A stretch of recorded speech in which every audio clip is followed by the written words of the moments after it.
Il fait froid.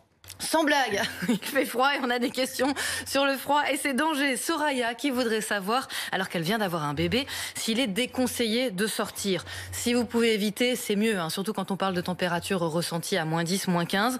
Si vous devez tout de même sortir, couvrez bien votre bébé, évitez les porte-bébés et Conseil de santé publique France, c'est vraiment important qu'il puisse bouger, pas être comprimé effectivement dans le porte-bébé, les jambes comprimées, donc vous le mettez dans ce cas-là dans une poussette, dans un landau afin qu'il puisse bouger pour se réchauffer. Évidemment, vous le couvrez bien, vous aussi.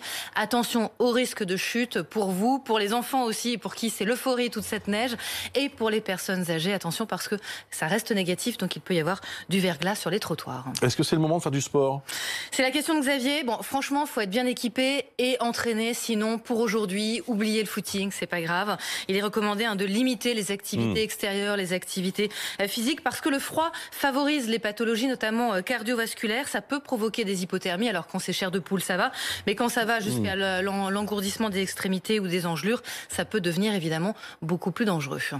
Les risques d'intoxication? Oui, alors là, c'est franchement dangereux. C'est Claudie qui nous écrit « Je vis seule, je suis assez frileuse, je pousse le chauffage et je m'inquiète du risque d'intoxication. » On en parle chaque année. Intoxication, effectivement, au monoxyde de carbone. Il y a une centaine de personnes en France qui en meurent chaque année, plusieurs milliers d'hospitalisations.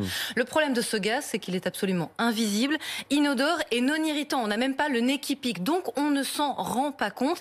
Et la plupart de ces intoxications, elles arrivent quand on est à la maison. En fait, ça vient d'un problème de combustion, donc un appareil au bois, au fioul, au gaz, au charbon, à l'essence, qui fonctionne mal. Et la mauvaise combustion va entraîner donc l'émission de ce gaz qui est extrêmement dangereux. Donc là encore, il y a des conseils. N'utilisez pas de façon prolongée un chauffage d'appoint qui n'aurait pas été réglé, qui peut dysfonctionner.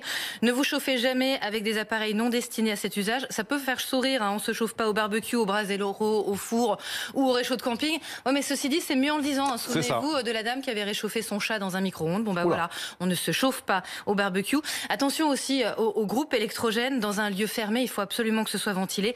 Et la clé, encore une fois, c'est l'aération de l'habitation. Même quand il fait froid, il faut vraiment ouvrir les fenêtres. Comment savoir s'il y a un risque d'intoxication? Les symptômes, c'est dès qu'on commence à avoir maux de tête, nausées, vertige mental, confusion mentale, fatigue, voilà, un mélange de tout ça. Ça peut être un signe. Dans ces cas-là, il faut appeler le 15, le 18 ou le 112.